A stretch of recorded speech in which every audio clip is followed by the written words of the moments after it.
మోకాళ్లలో గుజ్జును పెంచి నొప్పిని తగ్గించి సర్జరీని దూరం చేసే ఫ్రీడమ్ వాక్. ప్రస్తుతం మనతో పాటు ఉన్నారు ప్రముఖ అడ్వకేట్ నాగేశ్వరరావు పూజారి గారు. ఒకసారి ఆయనతో మాట్లాడి లీగల్ గా ఉన్న కొన్ని ఇష్యూస్ మీద డౌట్స్ క్లారిఫై చేసుకుందాం. నమస్తే అండి. నమస్తే మేడం. సార్, ఇప్పుడు క్రెడిట్ కార్డు ఇష్యూస్ చూస్తున్నాము. రకరకాలైనటువంటి క్రెడిట్ కార్డ్స్. వద్దు బాబోయ్ అన్నా కూడా వాళ్లే ఫోన్లు చేసి వేధించి వెంటాడి కార్డులు ఇస్తారు. ఆ తర్వాత కట్టలేదని చెప్పేసి మళ్ళా వేధించి వెంటాడి దెబ్బలు కొట్టి ఇంటికి వచ్చి దాడులు చేసి ఇలా కూడా చేస్తారు. వీటిలో ఇంకో కొత్త ఏంటంటే లోన్ యాప్స్. ఒకటి మీకు ఆ లోన్ కావాలి, లోన్ కావాలంటే మనం వెళ్తాం కదా బ్యాంక్కి, వాళ్ళకేమంత బాధ.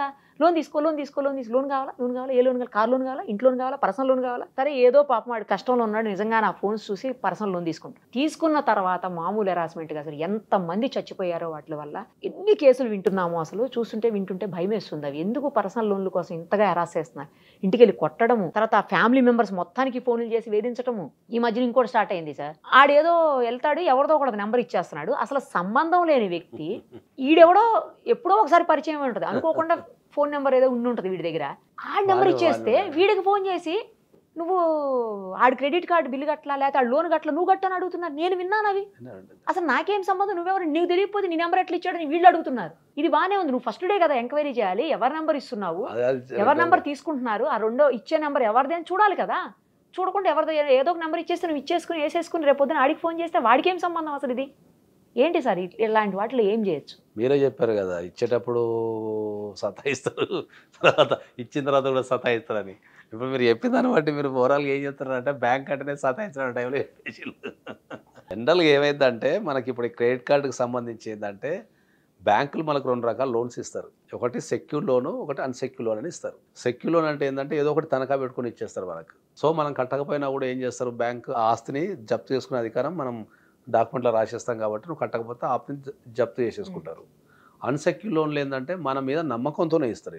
అంటే వీడు కట్టగలుగుతాడు, వీడిని రికార్డు మంచిగా ఉంది, ఫైనాన్షియల్ కొద్దిగా స్ట్రాంగ్ ఉన్నాడని నమ్మకంతోనే వాళ్ళు రిస్క్ చేస్తూ ఈ క్రెడిట్ కార్డు కానీ పర్సనల్ లోన్ కానీ ఇస్తారు. సో ఇప్పుడు కరోనా తర్వాత ఏమైపోయిందంటే ఏంటంటే కరోనాకు ముందు కొద్దిగా ఆర్థిక పరిస్థితి చాలా మంది బాగానే ఉంటుండే.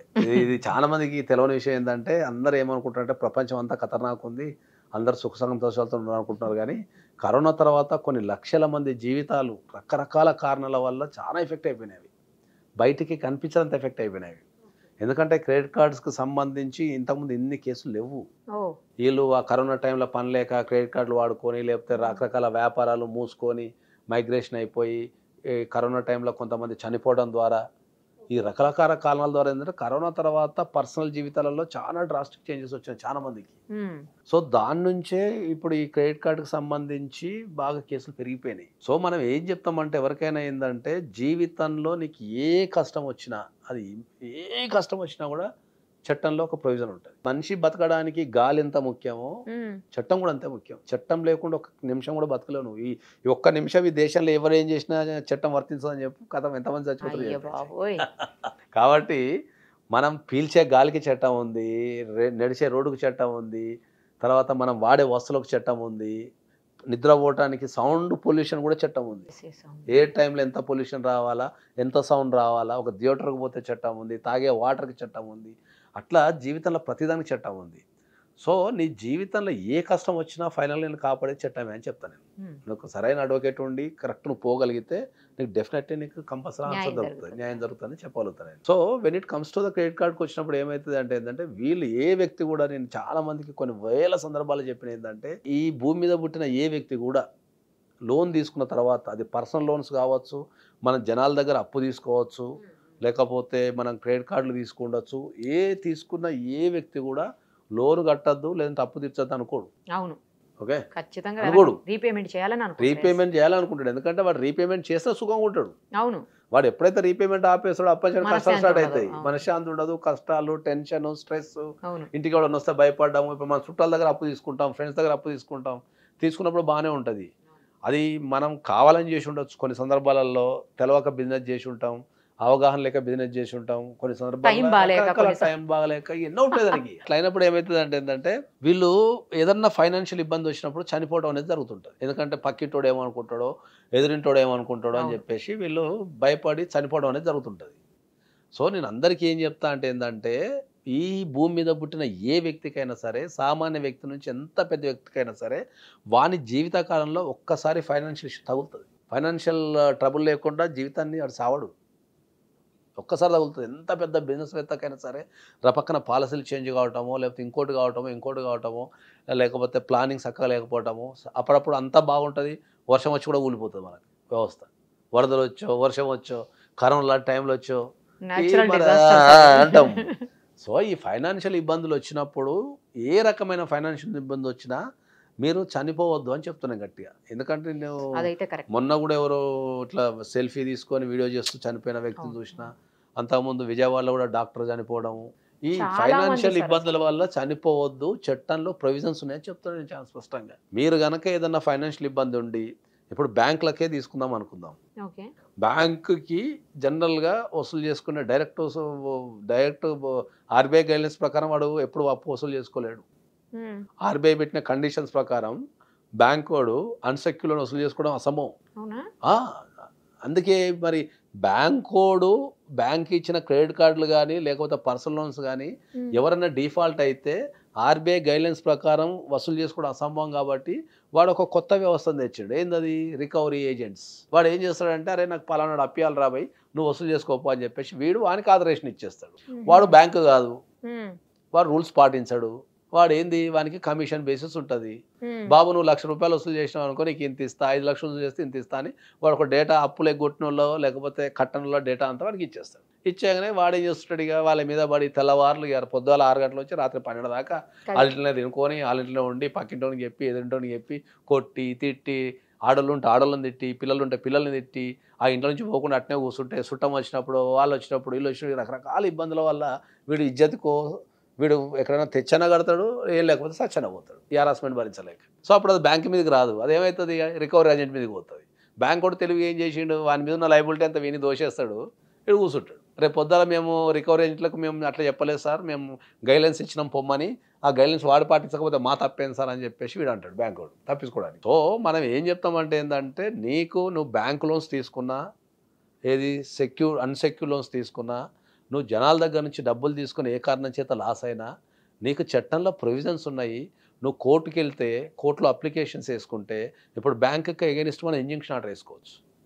పోయి నా ఇంటికి ఎవరు రానికి లేదు, ఏమన్నా ఉంటే నువ్వు చట్టపరంగా చూసుకోపో, నా ఇంటికి ఎవరు రానికి లేదు, నీకేమైనా రైట్ ఉంటే నువ్వు కోర్టుకి వెళ్ళి అప్లికేషన్ వేసుకొని నా దగ్గర నుంచి వసూలు చేసుకోపో అని చెప్పి మన ఇంటికి రాకుండా ఏజెంట్స్ కానీ ఇంకెవరు కానీ బ్యాంకు సంబంధిత అధికారులు కానీ ఎవరు కానీ మన ఇంటికి రాకుండా మనం ఇంజక్షన్ ఆర్డర్ వేసుకుంటే కోర్టులు ఇంజక్షన్ ఆర్డర్ ఇస్తున్నాయి. కానీ సార్ ఒక చిన్న డౌట్ ఏంటంటే, ఇక్కడ నాకు నిజమే, పాపం వాడు వచ్చి ఇంజక్షన్ ఆర్డర్ వేసుకుంటే కోర్టు నుంచి వస్తుంది, వీడి హ్యాపీ. కానీ ఆడు ఆపే కట్టలేనాడు, మళ్ళీ అడ్వకేట్ దగ్గరికి వచ్చి ఫీజు ఏం కడతాడు సార్ పాపం? కడతాడు అంటే ఇప్పుడు మీరు అన్నది చాలా మంది అడిగే క్వశ్చన్, మీరు చాలా మంచి క్వశ్చన్ అడిగారు. ఏంటంటే మా దగ్గరకు వచ్చే వ్యక్తులు కూడా ఏం చెప్తారు అంటే ఏంటంటే, సార్ ఇప్పుడు నేను లాస్ అయ్యే మీ దగ్గరకు వచ్చిన కదా, మరి వచ్చిన తర్వాత మళ్ళీ మీ కోర్టు ఫీజులో కట్టమంటారు కదా అని చెప్పి జనరల్గా అంటారు. అన్నప్పుడు ఏంటంటే, సిస్టమ్ అన్న తర్వాత మనం కొన్ని పాటించాల్సిందే కదా. ఇప్పుడు నువ్వు స్కూల్కి వెళ్తావు, నా దగ్గర పైసలు లేవు సార్, నాకు స్కూల్లో ఫ్రీ ఇచ్చేయండి ఇచ్చేస్తారా? ఇయర్ కదా. ఇప్పుడు నువ్వు గవర్నమెంట్ స్కూల్కి వెళ్ళినా కూడా ₹100, ₹150, ₹200 దర్ ఇస్ ఏ ఫీజు ఉంటుంది. ఇప్పుడు ఒక పేద వ్యక్తి ఉంటాడు, హైదరాబాద్ నుంచి వరంగల్ పోవాలా, పైసలు లేవని చెప్పి ఆర్టీసీ బస్ ఎక్కేసి, సార్ నేను వరంగల్ దించండి సార్, నేను పేద వ్యక్తిని మా నోట్ వేసిన అంటే దించేస్తారా? దించేయరు. సో ఫీజులు అనేటివి ఏవైతే ఉంటాయో అవి ఏం పెద్దగా, ఇప్పుడు బ్యాంక్ లోన్లతో పోల్చుకుంటే నీకు ఫీజులు అనేటివి భారీగా ఏమి ఉండవు. ఓకే, దాని నామినల్ ఫీజులు ఉంటాయి, దానికి ఒక సర్టెన్ పర్సంటేజ్ ఉంటుంది, దాని ప్రకారం కోర్టులో ఫీజు కట్టేది ఉంటుంది. నామినల్ ఫీజుతో కట్టుకొని అడ్వకేట్ ఫీజు అనేది డిపెండ్ అపాన్ ద అడ్వకేట్. కొందరు ఫ్రీగా చేస్తారు, కొందరు పైసలు తీసుకొని చేస్తారు. అది ఇప్పుడు బ్యాలెన్సింగ్ చేయాల్సి వస్తుంది. ఇప్పుడు నేనున్నాను అనుకో, కొందరు ఫ్రీగా చేసేస్తా, కొందరు నార్మల్ తర్వాత మనం కొన్ని హై ఎండ్ కేసులు ఉంటాయి, ఇవన్నీ కలిస్తే నాకు బ్యాలెన్స్ అయిపోతుంది అట్లా. కాబట్టి అది అడ్వకేట్ ఫీజు అనేది డిపెండ్ అపాన్ ద అడ్వకేట్ మీద ఆధారపడి ఉంటుంది. ఇక కోర్టు ఫీజు ఏది ఉంటుంది కట్టుకోవాలా. సో వాళ్ళతో పోల్చుకుంటే ఇప్పుడు చనిపోవటం కంటే పిల్లలు ఉంటారు, భార్య ఉంటుంది, కన్న తల్లిదండ్రులు ఉంటారు, వాళ్ళందరూ ఉన్నప్పుడు వాళ్ళందరూ వదిలిపెట్టి నువ్వు 10 లక్షల కోసం, 20 లక్షల కోసం, 30 లక్షల కోసం చచ్చిపోవడం అనేది వేస్ట్ ఆఫ్ ప్రాసెస్ కదా. మీరు దానికి చెప్తున్నారు. ఇప్పుడు మీకు ఒక నేను చాలా సందర్భాలు చెప్పిన ఏంటంటే, ఒక వ్యక్తి ఒక 50 లక్షలు అప్పు చేసాడు, జనరల్గా చెప్తున్నాను. ఆ 50 లక్షల అప్పుకి ఇంట్రెస్ట్ ఎంత తెలుసా? 5%. 5% రూపీస్ ఇంట్రెస్ట్ కట్టాలా, నెలకు 2.5 లక్షలు ఇంట్రెస్ట్ కట్టాలా. బయట తెచ్చుకున్నాడు, ఒక మార్కెట్లో అట్లా నడుస్తున్నది. ఇప్పుడు 50 లక్షలు అప్పు చేసి 5% చొప్పున నెలకు 2.5 లక్షలు ఇంట్రెస్ట్ కడుతున్నాడు ఆయన. 10 నెలలు కడితే ఇది ఇటు తీసి అటు తీసి ఇటు కడుతున్నాడు అంతే. ఇక టైం పాస్ చేసుకుంటా ఒక దశలో ఏమైందంటే చచ్చిపోయే దశకు వచ్చేసిండు. ఇక ఈ ఆత్మహత్య చేసుకున్న టైంలో ఎవరు ఇచ్చిన నెంబర్ నా నెంబర్ ఇచ్చిండు. అన్నా నువ్వు రా, ఈ 50 లక్షల కోసం చచ్చేందుకు పోతావు, నువ్వు రా అని చెప్పినాం, కూర్చున్నాం, అనలైజ్ చేసినాం. సో ఓవరాల్గా ఆయన 2 లక్షలు సంపాదిస్తున్నాడు, నెలకు 2 లక్షలు సంపాదిస్తున్నాడు. కట్టాల్సినప్పుడు 2.5 లక్షలు ఉంది నెలకు. మాట ఇచ్చిండు, ఇజ్జత్ పోతుంది, తెచ్చుకున్నా కదా, వాళ్ళ దగ్గర చెక్కులు ఉన్నాయి, ప్రామిస్ నోట్లు ఉన్నాయి కదా, కట్టకపోతే ఊరుకోరని వీళ్ళు కూడా వచ్చి అనేది ఇట్లా చేస్తున్నారు. సో ఈయన సంపాదించేది 2 లక్షలు ఉంది, బయట కట్టాల్సింది 2 లక్షలు ఉంది, కుటుంబ పోషణకు 1 లక్ష రూపాయలు కావాలా. మొత్తం ఈయన ఓవరాల్గా 3 లక్షలు సంపాదిస్తే మళ్ళీ అసలు అక్కడనే ఉంటుంది. అంతే కదా, కరెక్ట్. మళ్ళీ 50 లక్షలు అక్కడనే ఉంటుంది. మరి అంతే, కరెక్ట్. 3.5 లక్షలు సంపాదిస్తే సంపాదించేది 2 లక్షలు, మళ్ళీ నెలకు 1.5 లక్ష లాసు మళ్ళీ ఆడున్నది. దాన్ని ఏం చేసినాం మనం, సరే భయ్ ఇట్లా కాదని చెప్పేసి ఏం చేసినాం మనం, ముందు కోర్టులో కేసు వేసినాం. 50 లక్షలది ఎవరెవరి దగ్గర తెచ్చినో వాళ్ళందరూ కోర్టులో కేసు వేసినాం. ఫస్ట్ కోర్టులో కేసు వేసిన తర్వాత కేసు వేయంగానే ఇంజక్షన్ ఆర్డర్ వచ్చేసింది, ఎవరు వీడిని డిస్టర్బ్ చేయొద్దు, మీరు జోలికి వెళ్ళొద్దు, మీకేమైనా వచ్చేటట్టు ఉంటే మీరు వెళ్ళండి. నెక్స్ట్ లెవెల్ ఎప్పుడైతే కేసు వేసిందో ఇక్కడ నుంచి నోటీసులు పోయినా వాళ్ళందరూ అరే సార్ అదేం సార్ మాకు పైసలు లేదని మన ఆఫీస్కి వచ్చారు.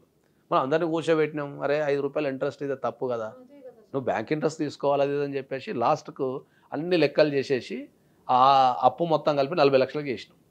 సూపర్. అసలు 40 లక్షలకు చేసిన తర్వాత ఏం చేసినాం, ఇదే పర్సన్ ఎవడైతే 2 లక్షలు సంపాదిస్తున్నాడో వాడిని తీసుకెళ్ళి ఒక చిట్టి 50 నెలల చిట్టి 50 లక్షలు చేసి దాన్ని ఎత్తినాం.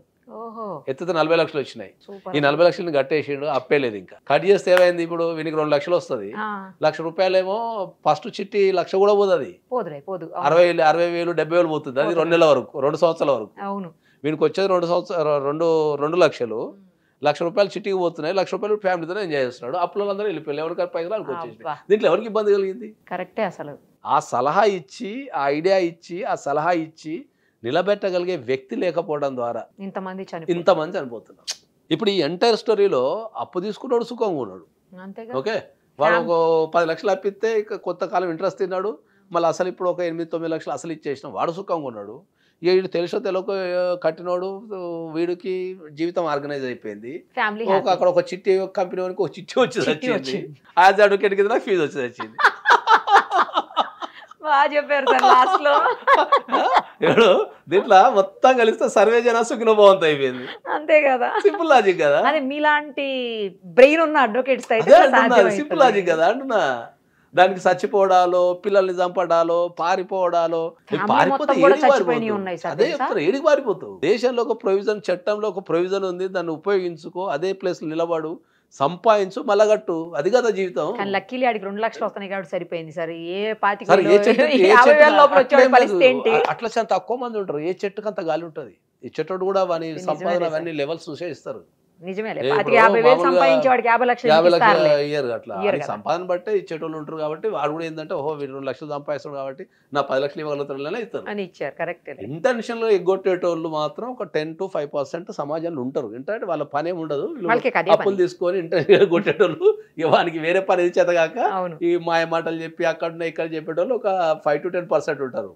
నువ్వు ప్రపంచంలో ఏ పని చేసినా 5 to 10% ఉంటారు. వాళ్ళ గురించి మనం మాట్లాడద్దు, మిగతా 90% గురించి మాట్లాడాలి. సో ఆ 90% అప్పులు చేసేటోళ్ళు ఇంత చిన్న లాజికల్ తెలియక, వాళ్ళకు సపోర్ట్ లేక, ఇప్పుడు ఫ్యామిలీ మెంబర్స్ కూడా ఏమవుతారంటే వాళ్ళని జనరల్ గా నీకు తెలియలేక చేసిన బిజినెస్ తిడతారు అన్ని. వాడు డిప్రెషన్ తిడితే వాడు ఇంకా డిప్రెషన్ అయిపోతాడు. వానికి ఒక మంచి మాట చెప్పి వానికి ఒక జీవితం మీద హోప్ కల్పించగలిగితే వానికి ఒక నూతన వస్తుంది. ఆ తప్పు నుంచి ఒక గుణపాఠాన్ని నేర్చుకొని మళ్ళీ ఒక మంచి వ్యక్తి కింద తయారయ్యి మళ్ళీ సమాజంలో నలుగురు బతకడానికి అవకాశం ఉంటుంది.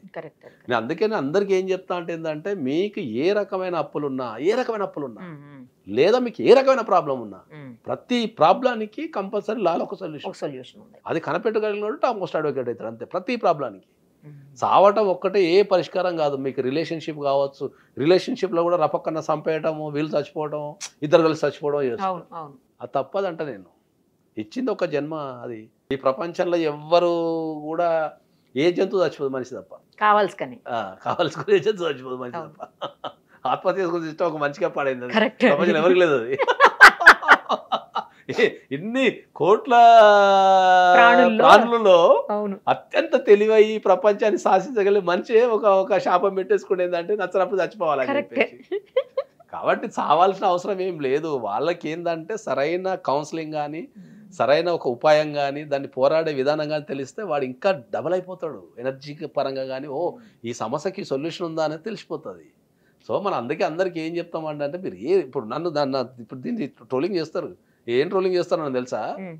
అరే నువ్వు అప్పులు ఇచ్చిన వాళ్ళందరినీ ఎగ్గొట్టమని చెప్తున్నావు రాబోయే, నువ్వు అప్పులు ఇచ్చిన వాళ్ళందరూ నీ దగ్గరకు వస్తే నువ్వు కోర్టులో వేసి ఇంజక్షన్ ఆర్డర్ తీస్తున్నావు, మా అప్పులు ఇచ్చిన వాళ్ళ పరిస్థితి ఏంది అని అంటారు. నేను ఎవ్వరికి కూడా అప్పులు ఇచ్చిన వాళ్ళని ఎగ్గొట్టమని చెప్పలేదు. చెప్పటంలే. నా చనిపోయే దగ్గరికి పరిస్థితి వచ్చిన వాళ్ళ గురించి పరిస్థితి మాత్రం రాకు, మాట్లాడుతున్నారు. పోరాడు. నేను అప్పులు ఇచ్చిన వాళ్ళ దగ్గర వీళ్ళు టైం ఇస్తావు, అది కూడా టైం అయినప్పుడు ఏం చేస్తాము, మనం కోర్టుకు పోతాం అంతే. కోర్టుకి వెళ్ళి మనం కోర్టులో కూడా ఏం చెప్తాము, నేను కడతా నాకు టైం ఏమంటాం, ఇంజక్షన్ అంటారు, అంతే. నాకు 1 year ఎగ్గొట్టడానికి టైం మనకు కొట్టడానికి మనం అడగం అసలు, అది అదే. సిస్టమే లేదు. ఇది ఎవరికి అర్థం కాక ఏంటంటే మళ్ళీ దీనికైనా మళ్ళీ కింద ఇప్పుడు నేను ఇక ఈ కామెంట్లో చదువుకుంటా కూర్చోవాలన్నట్టు, ఇక నువ్వు అందరు అప్పులు చేస్తే కొడతామని చూస్తున్నావు అని చెప్పి నన్ను నాకు కామెంట్ పెడతాను. నేను ఈ జీవితంలో ఏ వ్యక్తికి కూడా ఎవడన్నా అప్పు చేస్తే నువ్వు నిలబడు, పోరాడు, మళ్ళీ నిరూపించుకోని చెప్తా తప్ప తిరిగి పే పే చెయ్యి, మళ్ళీ పే చెయ్యి, కావాలంటే ₹1 తక్కువ చెయ్యి. సార్ నా దగ్గర ₹1 లేదు సార్ అని చెప్పి చెయ్యి. వానికో నమ్మకం ఉంటుంది, వానికో కుటుంబం ఉంటుంది. కరెక్ట్ కదా. వాడు ఏదో నీ దగ్గర తెలియకో తెలుసో దాచుకుంటాడు కాబట్టినే చెప్తాను తప్ప ఎవరిని కూడా అప్పులు ఎగ్గొట్టి సమాజం తిరగమని చెప్పాము. ఎందుకంటే నేను కూడా బీయింగ్ ఏ అడ్వకేట్, నాకు ఫ్రెండ్స్ ఉన్నారు, నాకు రిలేటివ్స్ ఉన్నారు, నాకు క్రెడిట్ కార్డులు ఉన్నాయి, నేను బ్యాంక్కి వెళ్తా, నేను ఫ్రెండ్స్కి అప్పులు ఇస్తా, నేను ఫ్రెండ్స్ దగ్గర అప్పులు తెచ్చుకుంటా. తప్పదు, That's the ఇవన్నీ system నడిచేవే కదా. కదా సార్. అంతే తప్ప అదే ఇప్పుడు నేను టాప్ మోస్ట్ అడ్వకేట్ని కదా అని చెప్పేసి అప్పులు తీసుకునే ఎగ్గొట్టికి లేదు కదా. వాళ్ళు కాదు కదా, అదే అంటున్నా. చట్టానికి ఎవరు అతీతులు కాబట్టి కాదు కదా. మనం అందుకే ఎవ్వరు కూడా ఏ సమస్యతో కూడా, ఎందుకంటే సమస్యతో కూడా చనిపోకండి. ఏ కష్టమైనా కూడా ఏ వ్యక్తికి జీవితాంతం ఉండదు. అది బ్రేకప్ కావచ్చు, అప్పు కావచ్చు, వాడికి జీవితాంతం బ్రేకప్. ఒక మనిషికి బ్రేకప్ వచ్చాక జీవితాంతం ఉంటే ఇంకా వాడి జీవితం ఎడకపోతుంది. అదే కదా, అప్పు జీవితాంతం ఉంటే ఎవడు బతకడు. కరెక్ట్. అది వాని స్థాయిని బట్టి నెల రోజులో, సంవత్సరమో, 2 సంవత్సరాలు, 3 సంవత్సరాలు రికవరీ అయిపోతారు. అప్పు జీవితాంతం ఉంటే ఎవడు బతకడు దేశంలో. అందరి జీవితాలు ఇప్పటికి సగం జనం ఎప్పుడు వెళ్ళిపోతుంది. కానీ సార్ ఎవరైనా డిప్రెషన్లో ఉన్నా లేదా ఏదన్నా ప్రాబ్లంలో ఉన్నా, అది ఫైనాన్షియల్గా కావచ్చు లేకపోతే పర్సనల్ ప్రాబ్లమ్స్ కావచ్చు, ఏ రకమైన ప్రాబ్లమ్స్ అయినా సరే ఉన్నవాళ్ళు ఈ ఎపిసోడ్ చూస్తే మాత్రం 100% వాళ్ళు చనిపోవాలని డెసిషన్ అయితే తీసుకోరు సార్. నేను చెప్తున్నా కదా, నీకు జీవితంలో ఏ సమస్య ఉన్నా నా దగ్గరికి రా, నేను తీర్చబోతాడు. సూపర్. అసలు నేను చెప్తున్నా కదా, నీకు పర్సనల్ లైఫ్లో సమస్య కానీ చాలా మందికి ఆలోచించే విధానం తెలియకనే, నీకు పర్సనల్ సమస్య ఉన్నా, లీగల్గా సమస్య ఉన్నా, నీకు ఫైనాన్షియల్ సమస్య ఉన్నారా అని తెలుస్తాను. నేను చాలా సందర్భాలు చెప్పినాను. చాలా మందిని వాళ్ళు లవ్ ఫెయిల్యూర్స్ కానీ, లేకపోతే ఫైనాన్షియల్ ఇష్యూస్ కానీ, చట్టం అర్థం కాక కానీ చనిపోయిన చాలా మంది ఉన్నారు. వద్దు, అది అవసరమే లేదు. అది దాని లైఫ్ ఎంత బ్యూటిఫుల్ ఉంటుంది అంటే, ఎక్కడైనా చూస్తే నాకు ఆత్మహత్య చేసుకుంటే ఏం సమస్య ఉంది? ఆరోగ్యపరంగా కూడా కొన్ని వేల మెడిసిన్స్ ఉన్నాయి, అన్నీ ఉన్నాయి దాంట్లో. చనిపోవాల్సిన అవసరమే లేదు. నీ చుట్టుపక్కల ఫ్రెండ్స్ ఉంటారు, వాళ్ళతో వాళ్ళ మూట నువ్వు గ్రేట్గా నిలబడాలంటే, నేను సమాజం ముంగట ఓడిపోయి నిలబడితే దాంట్లో ఉన్న మజా, అసలు దాని మజా వేరే ఉంటుంది, కిక్ వేరే ఉంటుంది. అది ఇట్లా గెలుచుకుంటూ పోతే గర్వం తలకెక్కుతుంది. నువ్వు మొత్తం ఓడిపోయి ఈ ప్రపంచం అంతా నీ మీద ఉమ్మేసి తర్వాత నిలబడతావు చూడు, ఈ దాని నుంచి కొన్ని వేల మంది మనం గుణపాఠం చెప్పాలి. మీరు సూపర్ సార్. మీరు అసలు మీరు అడ్వకేట్ గా okay, top most motivational speaker గా కూడా మీరు పనిచేస్తారు. నిజంగా మోటివేషనల్ స్పీకర్ గా కూడా టాప్ మోస్ట్, ఇలా కూడా మీరు టాప్ పర్సన్. గ్రేట్. అసలు ఇప్పుడు పిల్లలు ఉంటారు, వాళ్ళకి తిండి ఎవరు పెట్టాలో చనిపోతే, నిజంగా నువ్వు చనిపోయినా బాగానే ఉంది, నేను నమ్ముకొని పుట్టిన పిల్లలకి నీకు తిండి ఎవరు పెట్టాలా? భూమి మీద ఎవరు తీసుకొచ్చారు? తల్లిదండ్రులు, ముసలి తల్లిదండ్రులు ఉంటారు. అవును, వాళ్ళు ఎంతో ఆశపడి నిన్ను కని పెంచి చదివిపిస్తే వాళ్ళకి ఏదో ఒక ఆశ కదా, సరే ఏదో ఎదుగుతాడు అని. వాళ్ళకంటే ముందే పోతే వాళ్ళకి కూడా ఎట్లుంటుంది? కాబట్టి నేను ఇంకోసారి స్పష్టంగా చెప్తున్నా, అంటే ఫైనాన్షియల్ ఇష్యూస్ ఉన్నా, ఏ ఇష్యూస్ ఉన్నా సరే, మీకు ఏది ఉన్నా సరే, నీకేమైనా ఇబ్బంది ఉంటే ఒక టెక్స్ట్ పెట్టు, నేను రెస్పాండ్ అవుతా. Right sir, thank you sir, thank you so much. Suman టీవీలో మీ పర్సనల్ అండ్ బిజినెస్ ప్రమోషన్స్ కోసం కింది నెంబర్కి కాంటాక్ట్ చేయండి.